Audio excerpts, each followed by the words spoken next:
ही recipe जी आहे ना, घरामध्ये पाहुणे आलेत आणि तुमच्याकडे भाजीला काहीच नाही, अचानक आलेल्या पाहुण्यांसाठी ही रेसिपी तुम्ही बनवू शकता। मस्त आणि कमी वेळामध्ये होते। थोडासा वेळ लागेल पण जास्तीचा वेळ नाही आणि ही बघता क्षणी पाहुण्यांना सुद्धा खूप आवडेल। आगळी वेगळी रेसिपी आहे आणि रेसिपीचं नाव तुम्ही शेवटी बघा काय आहे ह्या रेसिपीचं नाव, किंवा तुम्ही तुमच्या मनाने ह्या रेसिपीला नाव द्या आणि ही रेसिपी एकदा नक्की ट्राय करा। तुम्ही ही रेसिपी भाताबरोबर चपातीबरोबर पाहुण्यांना सर्व करू शकता किंवा घरच्या घरी सुद्धा खाण्यासाठी ही रेसिपी तुम्ही बनवू शकता। तर चला तर पहिल्यांदा आपण इथे ग्रेव्ही तयार करून घेऊया। एका ह्याच्यामध्ये सरसोचं तेल घेतलेलं आहे। ह्याच्यामध्ये जिरे घालायचे, थोडेसे खाडा मसाले घालायचे, वेलची घालायचे, स्टार पूल घालायचं, मिरे आणि लवंग सुद्धा घालायचे। मस्त बारीक चॉपर केलेला कांदा घालायचे, 2 कांदे घेतलेले चॉपर करून मस्त त्याला भाजून घ्यायचं। कांदा आपल्याला व्यवस्थित भाजून घ्यायचा आहे। तर बघू शकता तुम्ही अशा पद्धतीचा कांदा भाजला पाहिजे। अजूनही हा कांदा भाजला जाणार आहे। ते अद्रक लसणाची पेस्ट घातलेली आहे, ही सुद्धा आपल्याला व्यवस्थित भाजून घ्यायची, कारण याचा कच्चापणा आपल्याला व्यवस्थित गेला पाहिजे, वास कुठेही आला नाही पाहिजे। अशा पद्धतीचे हे आपल्याला भाजून घ्यायचं आहे। इथे आता मसाले घालून घेऊया। लाल तिखट घातलेलं आहे। लाल तिखट असतं ना, ते कमी तिखट असतं, पण कट येण्यासाठी म्हणा किंवा असं आपल्याला लाल लाल दिसण्यासाठी असतं।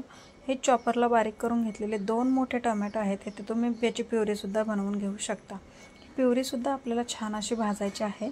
कोणताही मसाला भाजल्याशिवाय अजिबात भाजी छान होत नाही, त्यामुळे लक्षात ठेवा थोडासा वेळ लागू द्या, पण भाजीचा मसाला जो असतो ना, तो खूप व्यवस्थित भाजला पाहिजे।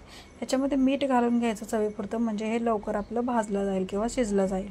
याच्यात झाकून ठेवायचं। बघू शकता तुम्ही 2 ते 3 मिनिटांनंतर किती मस्त असं याचं तेल वेगळं झालेलं आहे आणि मसालासुद्धा आपला छान असा भाजलेला आहे। आता याच्यामध्ये थोडेसे खाडे मसाले घालूया। हळद घालायचे आहे, जिरा पावडर घालायचे आहे, धना पावडर घालायचे आहे। मस्त याला मिक्स करून घ्यायचं। आणखीनही तुम्ही मसाले घालू शकता, तुमच्या घरात जे पण अवेलेबल असतील, किचन किंग मसाला म्हणा किंवा गरम मसाला म्हणा, कोणताही तुम्ही मसाला इथे ॲड करू शकता। आता याच्यामध्ये थोडंसं पाणी घालायचं आहे।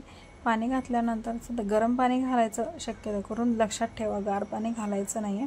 आणि याला परत आपल्याला 2 ते 3 मिनिटासाठी मस्त असं हे वाफवून म्हणजेच शिजवून घ्यायचं। झाकून ज्यावेळेस शिजवतो ना, त्यावेळेस तुम्ही बघू शकता किती छान असं हे शिजलं जातं, तेल वेगळं होत जातं, त्यामुळे सुद्धा। आता आपण याच्यामध्ये मस्त असं थोडंसं दही मिक्स करणार आहोत। दही घेतलेलं आहे, हे फ्रेश दही आहे आणि याला फेटाळून घेतलेलं आहे क्रीमीपणा येण्यासाठी। हॉटेलमध्ये ज्या भाज्या आपण बघत असतो ना, त्या प्रत्येक एका भाजीमध्ये दही असतं आणि त्या दहीमुळे क्रीमी टेक्स्चर येतं आणि क्रीमी टेक्स्चर देण्यासाठी दही मस्त उत्तम असं काम करतं। दही घालत असताना लक्षात ठेवायचं आहे, गॅस आपल्याला एकदम स्लो ठेवायचा आहे, नसेल तर बंदसुद्धा करू शकता तुम्ही। नाहीतरी काय होतं की इथे जे आपल्याला आहेत ना, दही फुटू शकतं आणि भाजीची चव बिघडू शकते। मस्त हलवल्यानंतर परत 1-1.5 मिनिटासाठी आपल्याला व्यवस्थित हा मसाला शिजवून घ्यायचा आहे, जेणेकरून दह्याचा व्यवस्थित कचटपणा आपल्याला जाईल।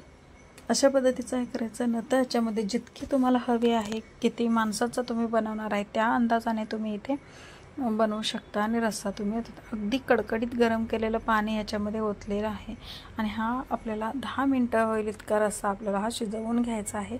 कसुरी मेथी बारीक करून टाकलेली आहे आणि वरून आपल्याला गरम मसाला घालायचा आहे। कोणताही तुम्ही गरम मसाला वापरू शकता, तुम्ही जो घरी यूज करता तो गरम मसाला वापरू शकता। इथे आपल्याला हा झाकून ठेवायचा आहे आणि आता आपल्याला इकडे तयारी करायची आहे दुसरी। आणि बेसन घेतलेलं आहे। ही रेसिपी आहे ना, मस्तच होते, इतकी चविष्ट होते ना, अप्रतिमच चवीला लागते। थोडीशी वेगळी, तुम्ही याला तुमच्या आवडीनुसार नाव ठेवू शकता। याच्यामध्ये हळद घालायची आहे, चवीपुरतं मीठ घालायचं आहे, धना पावडर घालायचे आहे, लाल तिखट घालायचं आहे आणि ओवा घालायचा आहे। ओवा जे चव छान आहे ते कसुरी मेथी घालायची आहे आणि मस्त ह्याला मिक्स करून घ्यायचं। हे मिक्स झाल्यानंतर आपल्याला याच्यामध्ये थोडंसं पाणी करून याचं जरासं असं दाटसर असं बॅटर बनवायचं आहे। बघू शकता तुम्ही, हळूहळू थोडं पाणी करून घालायचं। बेसन आहे, लगेच पातळ होऊ शकतो, त्याच्यामुळे पाणी पटकन घालायचं नाही, पाणी कमी घालायचं। असं जसं पाणी लागेल तसं आपल्याला हे हलवून घ्यायचं आहे। अशा पद्धतीचं तुम्ही बघू शकता हे बॅटर आपलं तयारच आहे। आता आपण याच्यामध्ये थोडंसं गाजर किसून घेतलेले, असं बारीक काप करून घेतलेले आहेत। शिमला मिरची घेतलेली आहे भाज्यांचं, याने चव छान येते। कांदा घेतलेला आहे।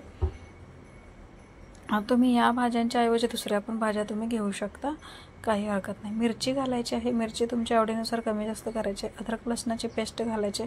मस्त व्यवस्थित असं हे मिक्स करून घ्यायचं आहे. हे मिक्स आपण मीठ वगैरे आधीच टाकलेलं आहे, त्यामुळे लक्षात ठेवा मीठ वगैरे टाकायचं नाही नंतर ना. वरून अशी मस्त हिरवीगार कोथिंबीर घालायची बारीक चिरलेली, होऊ शकता. आता याच्यामध्ये आपण हे पनीर घालायचं आहे. पनीर यापेक्षा कमी घालू शकता किंवा यापेक्षा जास्तही घालू शकता. मस्त हाताने मॅश करायचं किंवा किसणीच्या साह्याने किसूनसुद्धा तुम्ही हे पनीर घालू शकता. ह्याला इतकी अप्रतिम टेस्ट येते ना, तुम्ही याला काही म्हणू शकता. तुमच्या आवडीनुसार या भाजीला नाव देऊ शकता. पाहुणे आले आणि पाहुणे नाराज झाले असं होणारच नाही. एक वेळ तुम्ही पाहुणचार आहे ना कमी करा, पण जेवणाचं पोट भरून मस्त माणसाला मिळालं ना तर माणूस तृप्त होऊन जातो. बघा तुम्ही. आणि लिंबू पिळायचं आहे आपल्याला, लिंबाने छान अशी चव येते. आणि हे आपल्याला बॅटर मिक्स करून घ्यायचं आहे व्यवस्थित असं. आता याच्यामध्ये आपण पनीर घातलेलं आहे, त्यामुळे व्यवस्थित असं हे जे छान चव येते येणार आहे ह्याला. आणि आता आपण याचं कसे पद्धतीने बनवणार आहोत तुम्हाला पुढे तसं सिक्रेट आहे बघा. थोडंसं पाणी घालायचं इथे आणि फुलण्यासाठी आपल्याला इथे बेकिंग सोडा वापरलेला आहे आपण थोडासा. त्याच्यासाठी थोडंसं पाणी घालायचं आणि परत मिक्स करून घ्यायचं. ह्याला रेस्ट वगैरे ठेवायची आपल्याला गरज नाही आहे. पटकन असं आपण आता याचे जे आप्पे पात्र असतं ना ते पात्र घ्यायचं आहे. त्या आकारामध्ये आपण इथे तयार करून घेणार आहोत. तुम्ही फ्रायसुद्धा करू शकता आणि मग याच्यामध्ये भाजीमध्ये तुम्ही हे टाकू शकता. पण अशा केल्याने सुद्धा पटकन होऊन जातं आणि कमी तेलामध्ये होऊन जातं. त्यामुळे तुम्ही असं करा. प्रत्येक एक तेल टाकून घ्यायचं आणि चमच्याच्या साह्याने थोडंसं अर्धा ठेवायचं, जेणेकरून हे फुलल्यानंतर पूर्ण वरती येणार नाही.